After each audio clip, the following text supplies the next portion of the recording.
On today's Thursday's Thought, I'm so excited to get into something new, something different that I've never done before. And it came because I had the opportunity to watch the Potter's House's pastoral transition service or installation service. Yeah, pastoral installation service. And it was something that I just had to talk about. And I say outside of the norm because I'm usually not one to like talk about different things that are happening in the world or just in general, because I feel like there's enough opinions out there and people should have their own. However, this one is beautiful, truth be told. And you know, coming from my like Baptist roots, I had the opportunity to watch it with my wife, who grew up non-denominational. And I say that because I saw a lot of that going on in the service itself. And so, being the Baptist that I am, I got 3 points in the conclusion that I want to give you all on this quick video. And the first one is, as the ceremony was taking place, my first thought was like, what type of church is the Potter's House? Like, I genuinely was trying to figure it out, because I thought the Potter's House is a non-denominational church. And so to that means it's like casual, laid back, you know, it has more praise and worship type music, like Christian music, than gospel worship type music, you know what I'm saying? But then I watched it and I was thrown off because the ministers, the pastors came out with the collars, you know, like the Catholic type priest type collars. And I remember wearing those type shirts in the Baptist church when I was in Baton Rouge, Louisiana.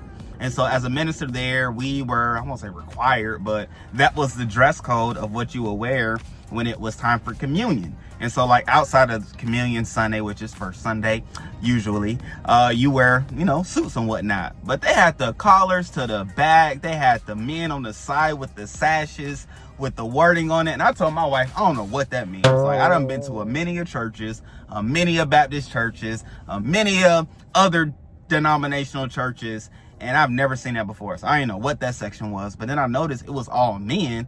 And I'm like, this is different. So immediately, I'm just like captivated by the nuance that the Potter's House most likely is that I didn't know about. So I did a little research. I went to the website, the Potter's House, and I went to the About section. In the About section, it reads that the Potter's House is a non-denominational church, multicultural, and then it goes on from there. So I was like, the answer is not here. But then I also recognized that, you know, Bishop T.D. Jakes, there's the bishop part in his name. So I'm trying to figure out what's the bishop part, where did it come from? And I've yet to figure that out. So maybe if you know, comment below, and that'll just help me, right? Not that it's a pressing situation. It was just one that caught me initially by surprise and looking at the regalia or the wardrobe or the clothing that the people were wearing. And so that was like, boom, number one. That is what it is. Number two, great people, is the fact that I didn't realize until watching that installation service of the aging that we were able to, and I say we because, you know, if you're watching this, I'm sure you're noticeable of Bishop Jakes in general. However, we were able to watch him age over time. Like, to see the flashback photos of him in church, to see him teaching and preaching at a younger age and throughout the ages.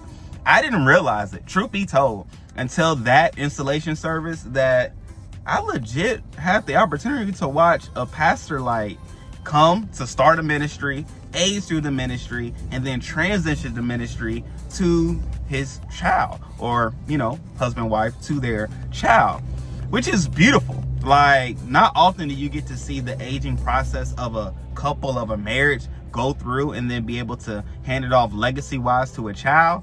Beautiful scenario, and one in which just like touched me in so many ways. Why? Because I have a father who's in ministry. My wife's parents are in, or my wife's parents were in ministry together. Her father has since transitioned, and now her brother is the senior pastor of our church, with her mom still there as the overseer. So I was able to see a little bit of that firsthand from that perspective. But to see living parents transition a church from them up and starting it to the child, beautiful.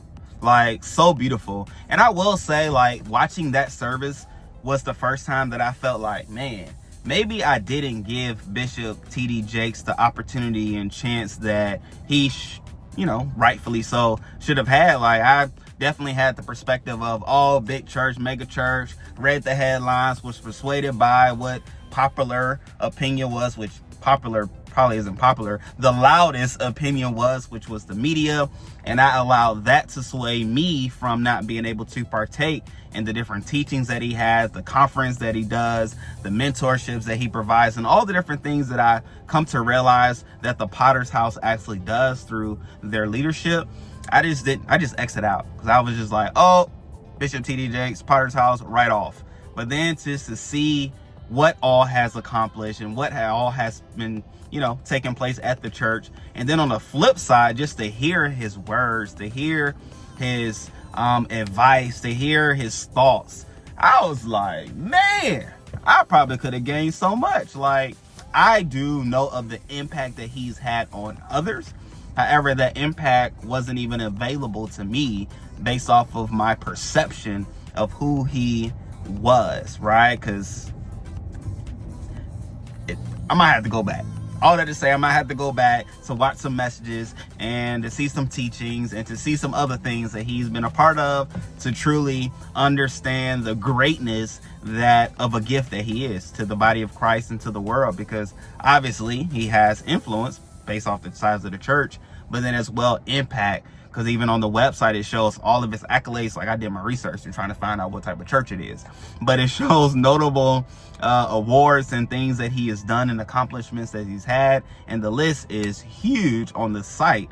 And again, those are just the ones that they listed. So all that to say, like, I apologize. And it reminded me to have an open mind to individuals and to people, and to formulate my own opinions about them, and not allow for media or hearsay or he say, she say, or popular opinion be the voice that is loudest to me that could keep me from the gifts that people truly are. So boom, there's that caveat. However, number 3, ladies and gentlemen, as I said in the beginning, I come from a Baptist church. My lovely wife, born and raised non-denominational, and that was a fun journey to walk through. Now I do go to the non-denominational church that she was raised in, living in Tampa, Florida. But nonetheless, in it all, I say that to say I was watching, right, more so than anything, how the church, the Potter's House, was making transitions with the announcement of Pastor Touré and Pastor Sarah as the senior pastors,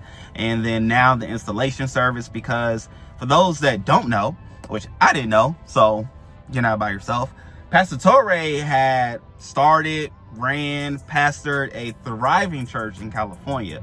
And I didn't come into contact with his ministry until I married my wife. And she was watching it, and so much so that we went on our anniversary. So that kind of lets you know what type of people we are. We church people, we God people, we kingdom people at the end of the day.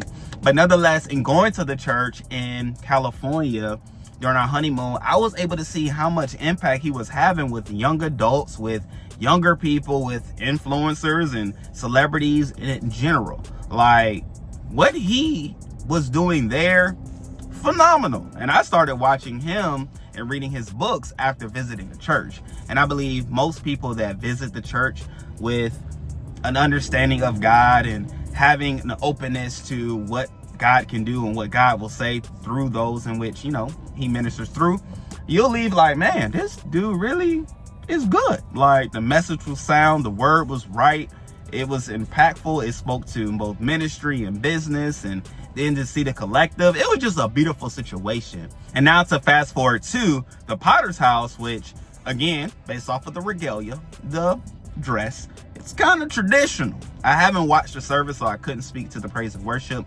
experience. Again, my apologies. I haven't listened to any of Bishop T.D. Jakes' messages, so I can't speak to what the teaching is. However, all that to say, it's going to be interesting to watch how the two merge, because Pastor Touré has a way, our sister Sarah, right now, Pastor Sarah Jakes Roberts, or Pastor Sarah, she has a way, the Potter's House has a way. So to see all of that come together is going to be interesting. truth be told, my wife and I have been, well, I'll speak to myself because she's not in the video. I have been mindful of even how things have been changing at One Church LA.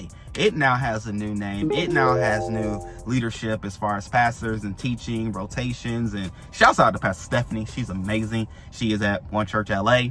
I haven't gotten to the new lady or the new pastor teacher just yet, but nonetheless, all that to say, I'm talking about me. I have been watching what has been taking place there, and it's cool because to me, it feels and looks as though from the outside looking in, One Church LA still has its flow, its vibe. They did change the stage and the, configuration of the congregation, or the sanctuary and whatnot. But outside of that, the word still looks the same. The praise and worship still has the same vibe. And now with the two coming together, I'm just interested to see, because even Pastor Touré said what he said, and I heard what he said, and I like what he said because there's some truth to that in real life. Like, he made it very plain and simple and clear. I'm just a young man from, California, Compton, I believe he said specifically, or Watts. And, I have my way. I wasn't raised in a church.